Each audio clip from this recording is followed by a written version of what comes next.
Katoliko, the papal encyclicals, at daming nabudol dito. Ano pa ang patotoo ng librong ito, Aklat Katolika tungkol sa Iglesia ni Cristo? Sa page 39 naman po, ganito sinasabi, whoever he is and whatever he is, he who is not in the Church of Christ is not a Christian. Kaya si Mr. Tamperd, hindi Kristiyano talaga yan eh. Gusto niya, yung kinaaaniban niya, Iglesia Katolika Apostolika Romana.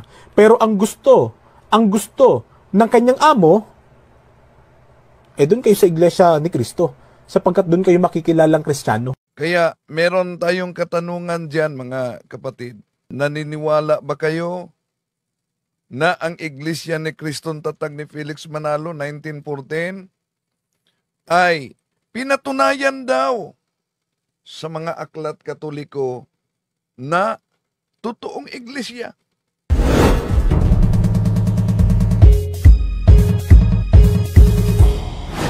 Kumusta? Welcome. Ito yung lingkod Brad Wendell Talibong. Muli makasama ninyo at inanyayahan natin ang ating mga suking taga-subaybay. Huwag kalimutan na pindutin ang like sa ating live at huwag din kalimutang mag-subscribe at pindutin ang bell button para updated kayo, mag-comment at i-share ninyo. Marami na talagang natangay sa maling akala na ang iglesyang itinatag ni Felix Manalo ay siyang iglesia daw na tatag ng ating Panginoon Jesucristo. Ginagamit nila ang mga aklat Katoliko, pero nang sinagot namin ito ni Caborno, una, itong nagamit sa Papal Encyclical, sinagot ito namin ni Caborno, pakita muna natin mga kapatid, binura ang lahat na video niya. Tingnan niyo, di ba? Binura lahat na video. Ito kasi ang naunang pahayag niya. Ayon po. Sandali muna. Dahil may isa pang aklat na Katoliko din ginagamit nila. Ano pa ang patotoo ng librong ito, Aklat Katolika tungkol sa Iglesia ni Cristo? Sa page 39 naman po, ganito sinasabi, whoever he is and whatever he is, he who is not in the Church of Christ is not a Christian. Kaya si Mr. Tamperd, hindi Kristiyano talaga yan eh. Gusto niya, yung kinaaaniban niya, Iglesia Katolika Apostolika Romana. Pero ang gusto ng kanyang amo, doon kayo sa Iglesia ni Cristo, sapagkat doon kayo makikilalang Kristiyano. Yan. Ang ginagamit nila, nakabasa lang na Iglesia ni Cristo sa aklat Katoliko, abay, naglulundagan na sa pag-angkin itong Iglesiang tatag ni Felix Manalo. Bakit? Dahil maliban sa mga aklat Katoliko, mga kapatid, ginagamit din nila ang kaugnay sa Biblia, lalo na ang mabasa sa Roma 16:16, sa matagal na panahon inaangkin nila ito. Pero nasa kanilang pasugo, kaya nagkukontrahan, inaamin naman sa kanilang pasugo na ang Roma 16:16 ay hindi tumutukoy sa kanila. Ito kasi ang mabasa, mga mahal na kapatid. Roma 16:16, ang dating Biblia. Mangagbatian kayo ng banal na halik. Binabati kayo ng lahat ng mga iglesia ni Cristo. So, yun na talata ang paborito nila na mabasa ang iglesia ni Cristo dahil iglesia ni Cristo ang nakarehistro sa Securities and Exchange Commission na itinatag ni Felix Manalo noong 1914 punta Santa Ana. Nakasulat talaga na yan sa SEC registration sa Spanish, Pacuelos Fundadores de esta Asociación San Felix Manalo. That the founders, hindi lang Felix Manalo, marami sila. That the founders of this religion are Isa na si Felix Manalo. No? So, kaya ginagamit nila ang Iglesia ni Cristo dahil may nakasulat daw sa Roma 16:16 at inangkin nila na sila daw ang tunay na iglesia. Kaya ating lilinawin at sasagutin itong very illogical at weirdong unawa sa pagbaluktot at pag-aangkin sa konteksto ng banal na kasulatan na sila daw ang tinutukoy dito. At kung tingnan natin mga kapatid, ang dami nang gumagamit sa pangalan na Iglesia ni Cristo sa Roma 16:16. Merong Church of Christ na tatag lamang ni Joseph Smith noong April 6, 1830. Meron ding Church of Christ na tatag ni Ezra Both noong 1836.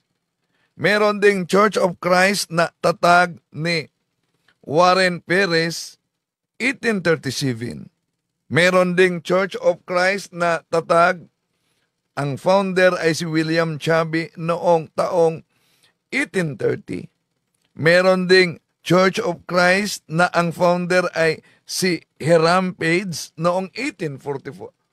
At marami pa.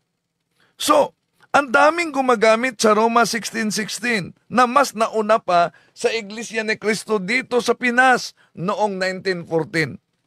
Di po ba ang katuparan sa babala ng ating Panginoon Jesucristo, San Mateo 24:24 na sa kanyang pangalan, daming lilitaw at magdala at daming mailigaw. Kaya, nung sinagot ito ni Cabornok at sinagot din natin, nakapagtataka. Bakit? Lahat na video binura sa page niya, sa kanyang YouTube channel. Ating balikan muna si Cabornok. Tanong, ano ba ang naging pahayag niya tungkol po sa Iglesia Katolika? O eto, panoorin natin siya. Ano nga ba ang pangalan nung iglesyang itinayo ng ating Panginoong Hesukristo? Iglesia Katolika Apostolika Romana ba o Iglesia ni Cristo? Bakit hindi natin pasagutin mismo ang kanilang aklat? Pinamagatang The Papal Encyclicals. Ito po ay aklat Katoliko. Meron po itong Nihil Obstat, John A. Goodwin, Censor Librorum. Meron din siyang Imprimatur. Itong si Francis Cardinal Spellman, Archbishop of New York. Kapag ka po ang isang libro, merong Nihil Obstat, Censor Librorum, Imprimatur, nangangahulugan na ang nilalaman po ng aklat na ito ay hindi tinututulan ng simbahang Katolika maging ng kanilang Santo Papa. Pinayagan ng simbahang Katolika na maipalabas at maipabasa at hindi sila tumututol na alinman sa nilalaman nito nagsasabi talaga ng totoo. Hindi sila tutol doon. Talagang sumasang-ayon sila na kung ano yung nakalagay dito, pwedeng gamitin ni numan. Pwedeng paniwalaan sampalatayanan ni numan. Lalo na syempre nung nasa simbahan. Di po ba? Tungkol sa iglesyang itinayo ng ating Panginoong Hesukristo, ano kaya yung iglesia? Pangalan ng iglesia na yon na kung saan ay itinayo nga ng ating Panginoong Hesukristo. Dito po sa page 153, babasahin ko na sa inyo, ganito po ang sinasabi. That is to say, the Church of Christ, Iglesia ni Cristo, which has been divinely instituted for the sake of souls and of eternal salvation. Church of Christ, Iglesia ni Cristo, ay itinatag alang-alang sa mga kaluluwa at walang hanggang kaligtasan. Bakit ba nagtayo ang ating Panginoon Hesukristo ng Iglesia? Hindi ba para sa kaligtasan ng mga tao? Sa kapakanan ng kaluluwa ng mga hinirang niya? Sa makatuwid, sumasang-ayon ang simbahang Katolika na yung pangalan ng iglesia na itinatag ng ating Panginoong Hesukristo para sa kaligtasan ng kaluluwa ng mga tao, ang pangalan nun Iglesia ni Cristo at hindi Iglesia Katolika, Apostolika Romana na parang jeepney assembled nga. Aba, grabe naman talaga itong taong ito. Ayon po sa kanya, ang Iglesia ni Cristo, ang pangalan ng iglesia na itinayo ng ating Panginoong Hesukristo ayon po sa isang aklat Katoliko at binatayan niya. Ito ipapakita ko po sa screen ang aklat na kanyang binasa na ang sabi kasi, that is to say, the Church of Christ, which has been divinely instituted for the sake of souls and of eternal salvation. Ayan so yan ang kanyang binasa, mga kapatid. Tanong, mula sa kanyang binasa, totoo ba ang conclusion niya sa kanyang binasa, mga kapatid? Susuriin natin ang aklat na kanyang ginamit, mga kapatid. Yung kanyang binasa, ito pong aklat na The Papal Encyclicals in their Historical Context, edited by Anne Fremantle, sa page 153, at yan nga yung kanyang binasa, nakikita nyo po sa screen. That is to say, the Church of Christ, which has been divinely instituted for the sake of souls and of eternal salvation. Tanong mula sa kanyang binasa, anong iglesia kaya ang tinutukoy ng Church of Christ sa aklat na ito? Sige nga, tingnan nga natin. Babalikan natin yung aklat, The Papal Encyclicals in their Historical Context sa page 153 pa rin. At pansinin po dito. Ito, babasahin natin kung ano ba yung tinutukoy na Church of Christ. Sabi dito, Venerable brothers, it is surprising that in our time, such a great war is being waged against the Catholic Church. Sandali. Sinasabi sa unang parte na meron pong nagaganap na pambabatikos laban sa Iglesia Katolika. Ngayon, itutuloy natin. Ang sabi, it is from them that the synagogue of Satan, which gathers its troops against the Church of Christ, takes its strength. Dito po sa nabasa naman natin, sinasabi na itong mga naninira sa Iglesia Katolika, kung babasihan po ang nasabing pahayag na ito, ay tumutukoy sa mga mason, mga kapatid, So ang sabi, ang mga troops ng mga mason ay lumalaban sa Iglesia ni Cristo, na ayon po sa unang parte, ay tumutukoy sa Iglesia Katolika, mga kababayan. Napakaliwanag po, mga kapatid. Ibig sabihin, mula po sa ating nabasa, ang tinutukoy pala ng Church of Christ sa aklat na ito ay ang Iglesia Katolika, mga kapatid. Katunayan nga, yan ang aral ng Iglesia Katolika na ang nag-iisang Iglesia ni Cristo ay ang Iglesia Katolika Apostolika Romana, mga kababayan. Ayon po sa aral ng Iglesia Katolika, kaya itong sinasabi ng vlogger na ito, ang masasabi ko sa iyo, Pasted, yan! Sinungaling ka talaga, palpak, mga kapatid. Ganun talaga INC, incomplete. Grabe talaga. Yan. Pagkatapos sinagot siya, tingnan niyo ang kanyang channel. Lahat na video, binura. Di lang yan. Itong aklat na ito, ginagamit din ito ng ministro ni Felix Manalo. Ayon po sa isa sa mga otoridad ng simbahang Katoliko, gaano raw po ba kahalaga ang Iglesia ni Cristo? May dala tayong aklat, ipakita natin. Ang pamagat po ng aklat, ito po, Bible History for Everyone. Yan. Mababasa natin, mabuti basahin po natin, sa page 29, ilagay na natin, page 29. Ang sumulat po ng aklat na yan ay si Father Atanasio Danieletti.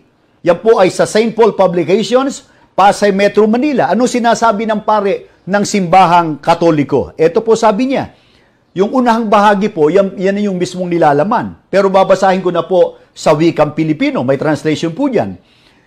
Ang daong Ninue ay isang dakilang sagisag ng Iglesia ni Cristo.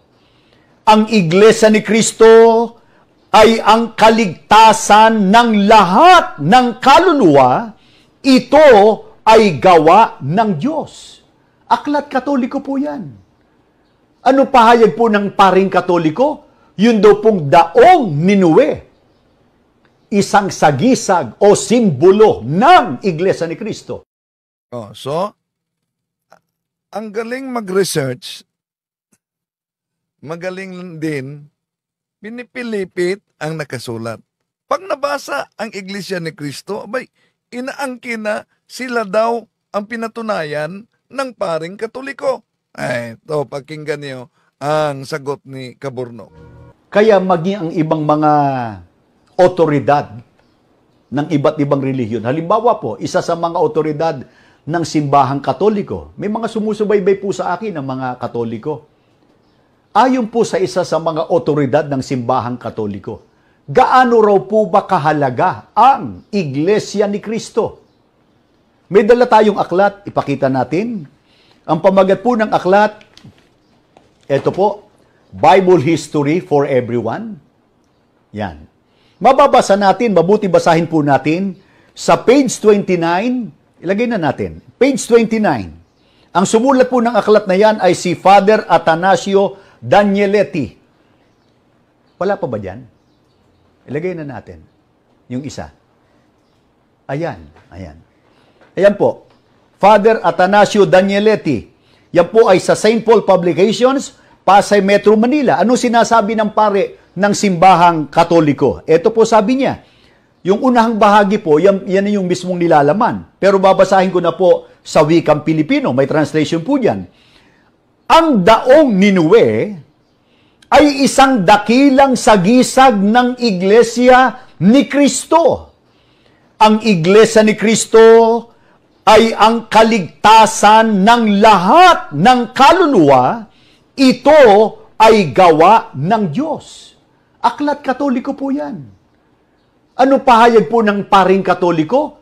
Yun daw pong daong Ninue, isang sagisag o simbolo ng Iglesia ni Cristo. Marami naman po sa inyo palabasan ng Biblia. Basahin po niyo aklat ng Genesis. Siguro naalala pa po ninyo. Hindi ba't ang Panginoon Diyos ay nagpagawa noon kay Noe ng isang malaking daong bago ang bahang gunaw? Sino ang naligtas? Yung lahat ng pumasok sa loob ng daong. Kaya lahat ng nasa labas ng daong ay napahamak sa bahang gunaw. Ano sabi ng pare? Ang daong na yon ay isang dakila o kahangahangang simbolo. It is a magnificent symbol of the Church of Christ or Iglesia ni Cristo. Patotoo po yan ng pare. Kaya marami po na mga dating hindi kaanib sa Iglesia ni Cristo, nang maunawaan nila yung doktrina at aral ng Biblia, iniwan ang kanilang dating relihiyon at pumasok po dito sa loob ng Iglesia ni Cristo. Aba, grabe naman talaga. Ayon po sa kanya, pinatunayan ng aklat Katoliko na may kaligtasan sa kanilang iglesia. Kasi nga nabasa sa aklat na ito ng isang pari na si Father Atanasio Danieletti, itong sinasabing, the Church of Christ is the salvation of all souls. O sa kanyang pagbasa, ang Iglesia ni Cristo ang kaligtasan ng lahat ng kaluluwa. Grabe talaga. Tanong, totoo ba ang kanyang sinasabing ito? Susuriin natin ang aklat na kanyang ginamit, mga kababayan. Yung ginawa natin, hinanap po natin itong aklat, Bible History for Everyone. Ito, ipapakita natin sa inyo, yung nahanap natin. Ito pong Bible History for Everyone, yung nahanap natin ay yung 26th printing. Isinulat pala ito ni Father Athanasius Danieletti noong 1977. Ganito po ang sinasabi dito, at ayan po, talagang kung nakikita ninyo, ay yan nga yung keynote ng ministro. Nakikita nyo po sa screen. At may nakalagay nga, the Church of Christ is the salvation of all souls. Ayan. Tanong, anong iglesia kaya ang tinutukoy ng phrase na Church of Christ sa nasabing aklat na ito? Susuriin natin yan. Sige, so yung gagawin natin ay babasahin muli natin ang nasa aklat sa page 22 naman. Ganito po ang ating mababasa, iniliwat natin sa Tagalog. Siya ay dapat kilalanin bilang ganon ng lahat ng tao. Ang Iglesia ni Cristo, sabi ni Saint Augustine, ay naitatag sa tulong ng mga himala o wala ang mga ito. Ngunit, kung ang isang taong walang anumang kasalanan ay namatay sa kamalian, hindi siya hahatulan ng Diyos sa kaniyang pagkakamali, sapagkat ito ay hindi sinasadya. Kung ang isang tao ay wastong nabautismuhan at hindi kailanman sinasadyang lumabag sa batas ng Diyos, o kung siya ay nagkasala, ngunit lubos na nagsisi sa kaniyang mga kasalanan, hindi siya itatakwil ng Diyos magpakailanman. Ang gayong tao ay hindi isang rebelde o isang erehe. Isa siyang pusong Katoliko. Napakaliwanag po ng ating nabasa. Ang tinutukoy pala ng Church of Christ sa aklat na ito ay may mga miyembrong Katoliko. Napakaliwanag naman po. O katunayan, idiniin nga ng aklat sa page 250 ang ganito. Ang banal na Iglesia Katolika Romana, ang Iglesia ni Cristo. Napakaliwanag po talaga mga kababayan. At actually, aral po yan ng Iglesia Katolika. Yan po ay nakikita nyo ngayon sa inyong mga screen na ang Iglesia Katolika ang siyang tanging Iglesia ni Cristo, mga kapatid. Ibig sabihin po, ang Iglesia Katolika ang tinutukoy ng Church of Christ sa aklat na ito. Katunayan din sa nasabing aklat, ganun pa rin sa page 250, mababasa naman natin ang ganito. Si Jesucristo ay naparito sa lupa at itinatag ang kanyang iglesia upang akayin ang mga taong may mabuting kalooban sa langit. Ito ay patuloy na ginagawa ng Iglesia Katolika Romana. Napakaliwanag po, lumalabas sa ating nabasa, ang itinayo pala na iglesia ng ating Panginoong Jesucristo ay ang Iglesia Katolika Romana, mga kapatid.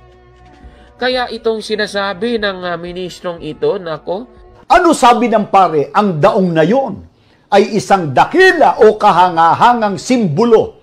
It is a magnificent symbol of the Church of Christ or Iglesia ni Cristo. Patotoo po yan ng pare. Kaya marami po na mga dating hindi kaanib sa Iglesia ni Cristo, nang maunawaan nila yung doktrina at aral ng Biblia, iniwan ang kanilang dating relihiyon at pumasok po dito sa loob ng Iglesia ni Cristo. Ito talaga, chef talaga ito, ano? Panay chop, chop, chop, chop. Di naman binasa yung konteksto. Nako, grabe naman. Kaya, busted! Yan! Mali yan! Nako, mali talaga. Paano ba inuunawa ng Iglesia Katolika ang pagkukumpara ng Arko ni Noe sa Iglesia na tinayo ng ating Panginoong Jesucristo? Ito po ba ay tungkol sa eternal salvation? Sige nga, tignan nga natin. Babasahin natin ang Catechism of the Catholic Church, paragraph 1219. Ganito po ang sabi. The Church has seen in Noah's Ark a prefiguring of salvation by baptism, for by it, a few, that is, 8 persons were saved through water. Napakaliwanag po ng ating nabasa. Ibig sabihin, yung Noah's Ark, yan po ay natitingnang kagaya po ito ng iglesia na itinayo ni Cristo na gumagamit ng sakramento ng binyag. Ibig sabihin po, yan pala ay secondary cause of our salvation. Dahil tandaan natin, si Cristo yung primary cause ng salvation ng tao. O klarong-klaro po yan. Kaya base po sa ating nabasa, ayon po sa Iglesia Katolika, ang pagkukumpara ng Arko ni Noe sa Iglesia ay may kaugnayan po sa bautismo, mga kapatid. At mababasa po natin sa Biblia yan. Marcos 16:16 na ganito po ang sabi. Ang sumasampalataya at mabautismuhan ay maliligtas. Napakaliwanag po ng ating nabasang ito. Ano po ang masasabi ninyo sa ating episode ngayon? Paki-comment po sa baba, mga kapatid. At kung like mo ang video na ito, paki-smash ng like button at mag-subscribe sa ating YouTube channel, Factbusters PH kaya. Huwag maniwala sa sabi-sabi. check mo na kung fact nga talaga. Hanggang sa susunod na episode, ako po si Gaborno. At ito ang Factbuster! Okay, yon ang pagsagot din ni Kaburnok sa paggamit nila sa mga aklat katoliko. So, dito makita ninyo mga kapatid na di talaga sila mabubuhay kundi magkalat ng kasinungalingan gamit ang mga aklat katoliko. At marami ang natangay sa ganitong uri. May nagsabi na tampered daw ang simbahang katoliko, nagturo ng tampered. Pero naalala ba ninyo ay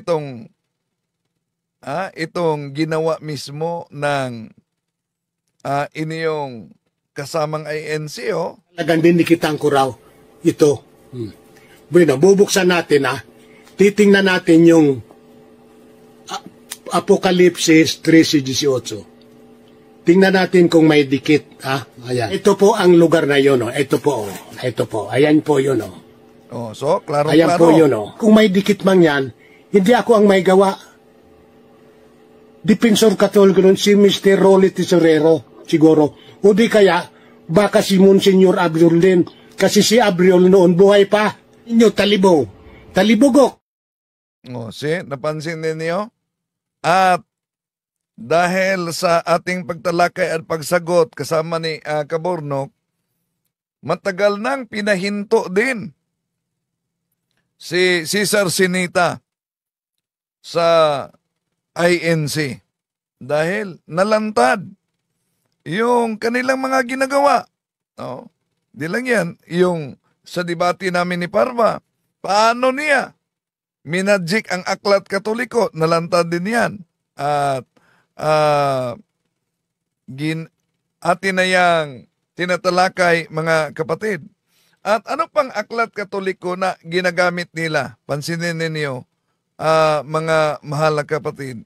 Ito po na aklat katoliko, mula pa noon, Father Smith Instruct Jackson, ginagamit din ito ng mga ministro ni Felix Manalo. Pakinggan niyo. Mga kaibigan, alam kaya maging ng mga otoridad katoliko na merong iglesyang dapat aniban ng tao. Ito ang tunay na iglesia na dapat aniban ng tao sapagkat pagka ito ay nakilala pero hindi inaniban, hindi maliligtas mo ang tao. Ang babasahin namin ni isang aklat pa rin ng Iglesia Katolika, pamagat nito ay Father Smith Instructs Jackson. Ang sumulat po nito ay si John Francis Knoll.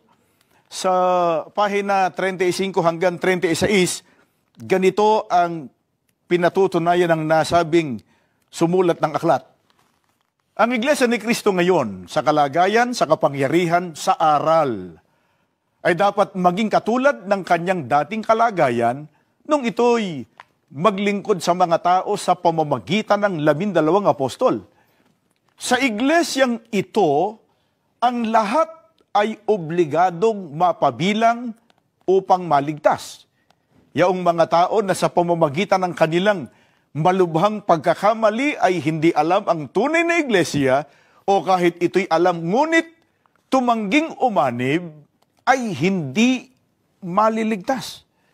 Mga kaibigan, pansinin po ninyo, sabi ng sumulat ng aklat, ang Iglesia ni Cristo ngayon, sa kalagayan, sa kapangyarihan, sa aral, ay dapat maging katulad ng kanyang dating kalagayan nung ito'y maglingkod sa mga tao sa pamamagitan ng 12 apostol.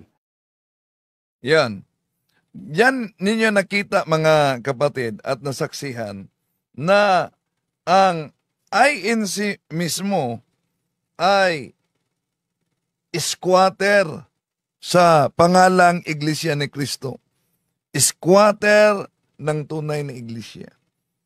Mabasa lang sa aklat na ito, Father Smith Instructs Jackson, na may Iglesia ni Cristo na kailangang aanib ka upang ikay maligtas. Abay, Mula pa noong naitatag sila ni Felix Manalo, ito'y ginagamit na ng mga ministro at manggagawa nila para yung mga inosente ay madala. Pero pansinin niyo, ito po ang nakasulat mga kapatid sa naturang aklat. Pansinin ninyo ang pinagpuputol-putol ng mga ministro ni Felix Manalo. Ito ang nakasulat. Ito ang binasa niya. The Church of Christ today must be in nature, in power and teaching what it was when it served men through the 12 apostles. It is to this church that all are obliged to belong in order to be saved. Those people who, though doubtful, deliberately refuse to seek out the true church, or knowing it, refuse to join it, cannot be saved. Ito ang iniwasan nila. Vatican Council, the Church number 14. Nasa deklarasyon yan ng Lumen Gentium number 14. See, the Catholic Church is the ordinary means of salvation. The Sacred Synod turns its attention first to the Catholic faithful. For Christ made present to us in His body, which is the Church, is the one mediator and the only way of salvation. Whosoever, therefore, knowing that the Catholic Church was made necessary by God through Jesus Christ, would refuse to join it or remain in it, would not be saved. See? Napansin ninyo ang nakasulat sa naturang aklat. Napakaganda. Kaya, i-share ninyo ito sa mga kapatid nating mga Katoliko dahil yun talaga ang mga ginagamit nila mga kapatid. Pinagchap-chap, pinagputol-putol ang nakasulat sa aklat Katoliko. Pinagputol-putol talaga nila. At inaangkin na sila daw ang pinatunayan ng simbahang Katoliko. Imagine aklat Katoliko pagkatapos sila daw ang pinatunayan. Di lang yan. Kaya sa matagal ng panahon, yon ang kanilang ginagamit. Isa-isahin natin. Ito pa ang ginagamit nila, mga kapatid. Pansinin Mga ninyo. kaibigan, Sandali, alam kaya maging ng mga otoridad Katoliko na ito pa. merong Kapatid na Bobby, ang sangguniin natin mismo at kunin nating testigo yung opisyal na aklat ng Simbahang Katoliko, sulat ng isang pare, ang pangalan po ay si Francis B. Caselli, isang paring Jesuita. Totoo ba na walang proper name, walang pangalan, yung iglesyang itinayo ni Kristo? Meron, kapatid na Michael. Ito ang ating mababasa sa wikang Pilipino na po. Si Jesucristo ba ay nagtatag ng iglesia? Oo, mula sa lahat ng kasaysayan, kapwa panlupa at hindi pangkabanalan. Gayon din, mula sa Biblia, na kilalang isang makataong kasulatan. Ating nalaman na si Jesucristo'y nagtatag ng iglesia na tinatawag sunod sa Kanya, ang Iglesia Kristiyana o ang Iglesia ni Kristo. Kaya malinaw po, ayon na rin po sa otoridad ng Iglesia Katolika na ang pangalan ng iglesia na itinatag ng ating Panginoong Jesucristo ayon sa Biblia ay Iglesia ni Kristo. At ang sabi pa nga nung pare, kapatid na Bobby, ay si Kristo ro nagtatag ng isang iglesia mula pa sa kauna-unahang panahon. Tinawag ng sunod sa Kanyang pangalan. Baka sabihin nila, kaya ba natin tinatanggap yung pahayag mismo ng pare na si Francis B. Caselli sapagkat natapat lang sa gusto natin? Hindi, kapatid na Michael. Kaya natin tinatanggap sapagkat binanggit din niya kanina. Ano yung ipinahayag niya mismo sa kanyang aklat? ayon sa Biblia. Yung katotohanan na ang pangalan ng iglesyang itinatag ng ating Panginoong Jesucristo ay Iglesia ni Cristo. At sana nagpapasintabi tayo sa mga kababayan nating Katoliko, hindi po itinatag ni Kristo ang Iglesia Katolika Apostolika Romana. Yan. Hindi daw itinatag. Nagkontradict na, nagsusuwagan. Bakit? Nakalimutan ba na mismo si Sandoval na ministro ni Felix Manalo pinatunayan na ang Iglesia Katolika ay siyang unang Iglesia ni Cristo? Sino nagtatag sa unang Iglesia ni Cristo? Ito. Dahil sinabi ko raw na sa pasimula ang Iglesia Katolika Apostolika Romana ay ang Iglesia ni Cristo. Wala pong kontra dyan. Talaga pong sinabi ko yan na ang Iglesia Katolika Apostolika Romana, yan ay napatatag. Ang kahulugan po niyan ay hindi pasimula ng organisasyon, kundi yan po sa pasimula ay Iglesia ni Cristo at yan po ay nagbuhat pa sa panahon ng pang-apostol. O see? Noong sa pasimula, yon po ang unang Iglesia ni Cristo. At si Sandoval, ayon kay Sandoval, mali po ang pagkaunawa nitong si Talibong. At ang Iglesia Katolika bilang isang organisasyon o samahang pangrelihiyon, yan po ang organisasyon. Pagka sinusi pabalik, yan ang dating Iglesia ni Cristo. Yan ang dating Iglesia ni Cristo. Yan ang dating Iglesia ni Cristo. Hindi po totoo yan. Mali po ang pagkaunawa nitong si Talibong. Talaga pong ang Iglesia Katolika Apostolika Romana, talaga pong sa pasimula, yan ang Iglesia ni Cristo.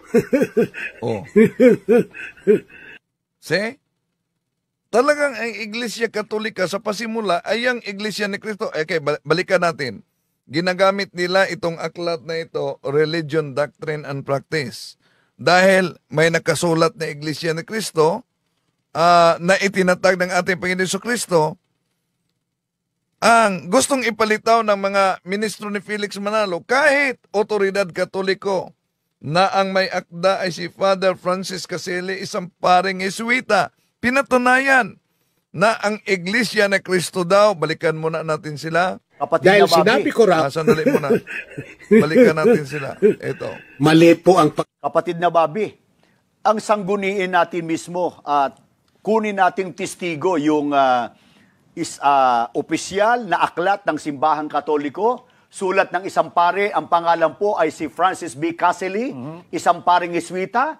Totoo ba na walang proper name, walang pangalan, yung iglesyang itinayo ni Kristo? Meron, kapatid na Michael. Ito ang ating mababasa sa wikang Pilipino na po. Si Jesucristo ba ay nagtatag ng iglesia? Oo, mula sa lahat ng kasaysayan, kapwa panlupa at hindi pangkabanalan. Gayon din, mula sa Biblia, na kilalang isang makataong kasulatan. Ating nalaman na si Jesucristo'y nagtatag ng iglesia na tinatawag sunod sa Kanya, ang Iglesia Kristiyana o ang Iglesia ni Cristo. Kaya malinaw po, ayon na rin po sa otoridad ng Iglesia Katolika na ang pangalan ng iglesia na itinatag ng ating Panginoong Jesucristo ayon sa Biblia ay Iglesia ni Cristo. Yan. At pinag-chap-chap nila yan mga kapatid dahil mabasa sa Roma 16:16, Iglesia ni Cristo. Pero kung nakasulat yan, kung tignan ninyo, mga Iglesia ni Cristo. Roma 16:16. Churches of Christ. Yun kasi ang nakasulat sa Roman 16:16. At yung mga Iglesia ni Cristo o Churches of Christ, yun ay kabilang sa napakaraming halimbawa sa tinatawag na descriptive term. Descriptive term, ibig sabihin, hindi kailan naging proper name para magiging official name. Descriptive term. Nasa pasugo nga nila. Hindi sapat ang pangalang Iglesia ni Cristo para magiging tunay.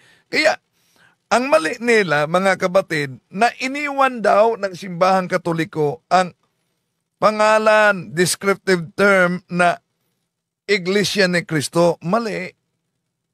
Pero, mamaya, ginamit nila yung Fundamentals of Catholic Dogma. Okay, ituloy muna natin. No? Dahil ginagamit nila Roma 16:16. Kung mapansin niyo, small letter. Letter C.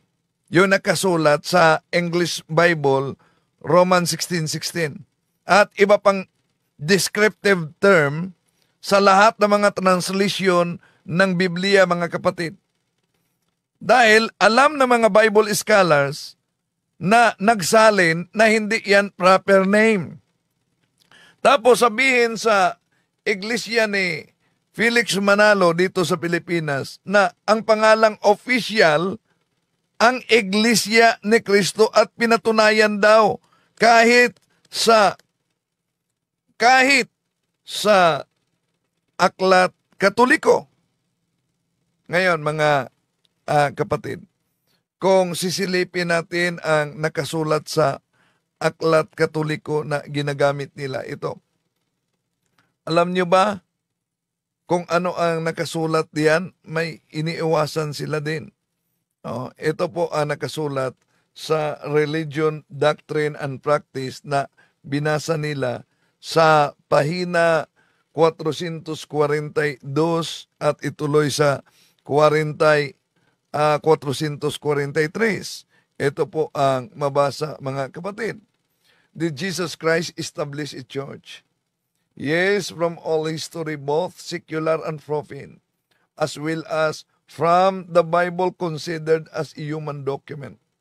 We learn that Jesus Christ established a church, which from the earliest times has been called after him the Christian Church or the Church of Christ. Ayan ang kanilang binasa. Dahil mabasa ang Church of Christ, abay, inagaw na nila at tinatagalog pa nga nila na ang nabasa, si Jesucristo ba ay nagtatag ng isang iglesia? Oo. Mula sa lahat ng kasaysayan, kapwa, panlupa at hindi pangkalahatan. Gayon din mula sa Biblia na kinikilalang isang makataong kasulatan. Ating nalalaman na si Jesucristo ay nagtatag ng isang iglesia na mula sa kauna-unahang panahon ay tinatawag na kasunod sa kanyang pangalan ang Iglesia Kristiyana o Iglesia ni Cristo. O ayan. Kaya inaagaw na ng mga ministro yung nakasulat sa Aklat Katoliko. Pero, sino po bang tinutukoy diyan ng Iglesia ni Cristo? Ang Iglesia bang tatag ni Felix Manalo? Ito ang mabasa natin, mga kapatid, sa naturang aklat. This church, founded and organized,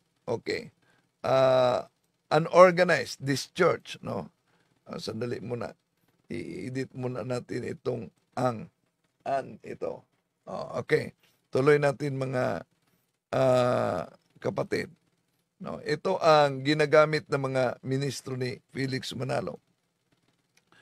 This church, founded and organized by Christ and preached by the apostles, is the church of Christ. It is the only true church and one which God orders all men to join. Yan ang nakasulat sa naturang aklat, mga kapatid. Now, itong Church of Christ na nakasulat sa Aklat Katoliko, ito ba'y Iglesia ni Cristo tatag ni Felix Manalo? Balikan lang natin ang iniwasan nila. Ito ang iniwasan nila. Pahina 328. The lessons of the Catholic Church are among the most important in the study of religion. For if we once admit that the Catholic Church is the true church established by God to teach men infallibly the way to heaven, and that He has commanded all men to be members of it, our way is clear. See? So, ang Church of Christ na pinatunayan sa Aklat Katoliko, hindi po ang iglesyang tatag ni Felix Manalo, kundi inaagaw lang nila, mga kapatid. Hindi ang iglesia ni Manalo, kundi walang iba. Ang Iglesia Apostolika Katolika Romana, at ito pa, ginagamit nila na Aklat Katoliko, mga kapatid. Ito pa. Meron talaga silang sariling researchers na nagre-research sa mga Aklat Katoliko kung may mabasa bang Church of Christ, at ini-squat yan ng mga ministro mula pa ni Felix Manalo. Halimbawa ito. Ang babasahin namin sa inyo isang aklat ng Iglesia Katolika. Ang pamagat nito ay Fundamentals of Catholic Dogma.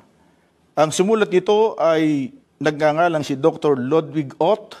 Sa page 274, tungkol sa Mateo 16:18, si San Cipriano ay nagsasalita tungkol sa pagtatayo ni Kristo ng Iglesia ni Kristo at pinanganlan ng Iglesia na Iglesia ni Kristo. Yan po ang patutuon ng sumulat ng aklat. Ang Panginoon Kristo ay nagtayo ng Iglesia at ang sabi po niya, pinangalanan nito na Iglesia ni Kristo. Yan. Ginagamit naman nila ang Aklat Katoliko, mga kapatid. Ito, ang Aklat Katoliko na mabasa daw sa naturang aklat na Iglesia ni Kristo. Tanong, ang aklat na ito na Fundamentals of Catholic Dogma na ayon sa kanila mabasa ang Iglesia ni Kristo, iyon po ba ay tumutukoy sa Iglesyang tatag ni Felix Manalo? Hindi. Napakalinaw po nakasulat sa aklat, mga kapatid, na ang Iglesia ni Kristo na tinutukoy dito, walang iba kundi ang Iglesia Apostolika Katolika Romana. Kung ituloy pagbasa. Kaya mag-ingat talaga sa ganitong modus ng mga ministro ni Felix Manalo. Dahil, alam nyo, ang kasinungalingan talaga, no? Alam nyo naman talaga yan, na ang kasinungalingan pag ito'y palaging inulit-ulit, magmukha talagang parang katotohanan, lalo na sa ating mga kapatid na kulang ang kaalaman. Ang binasa ng ministro ni Felix Manalo ay ang pahina 274. Ito ang inangkin at ini-squat na. In regard to Matthew 16:18, Saint Cipriano, meron ba silang Santo Cipriano, speaks of the building of the church of by Christ and designate the church of Christ. Yan. Napansin ninyo, ini-squat nila ang pangalan na Church of Christ dahil mabasa umano sa Aklat Katoliko. Pero, tingnan natin, sino po ba ang tinutukoy diyan? Ito po ang mabasa sa naturang aklat na iniwasan nila. To describe this true Church of Christ, which is the Holy Catholic Apostolic Roman Church, there is no name more noble, none more excellent, none more divine than the expression, the mystical body of Christ. See? Ang Church of Christ na tinutukoy diyan, walang iba, kundi ang Iglesia Katolika. ulitin natin, kahit nga si Sandoval na ministro ni Felix Manalo, anong sabi? Mali po ang pagkaunawa nitong si Talibong. At ang Iglesia Katolika bilang isang organisasyon o samahang pangrelihiyon, yan po ang organisasyon. Pagka sinusi pabalik, yan ang dating Iglesia ni Kristo. Yan ang dating Iglesia ni Kristo. Yan ang dating Iglesia ni Kristo. Hindi po totoo yan. Mali po ang pagkaunawa nitong si Talibong. Talaga pong ang Iglesia Katolika Apostolika Romana, talaga pong sa pasimula, yan ang Iglesia ni Kristo. So, si Cesar Sinita, wala na. Wala na siya. Matapos, na booking, palaging na booking, yung mga ginagamit na tampered, pinagbabawalan na ng INC mismo. Dahil mas lalong nalulubog at nadidiin ang iglesyang tatag ni Felix Manalo. Pero, eto, atin lang inihayag at ini-expose mga kapatid dahil ang dami talaga na nabunol sa ganitong propaganda. Kaya, pagdasal natin sila, iyon man ang layunin ng demonyo na humihiwalay. Ihiwalay ka sa tunay na iglesia. Dahil ang tunay na iglesia, nandito ang mga sakramento na magbigay ng kaligtasan sa ating kaluluwa. Wala ito sa mga siktang tatag lamang ng tao. Maraming salamat sa inyong pagsubaybay. Hanggang sa muli, itong inyong lingkod, Brad Windel Talimong.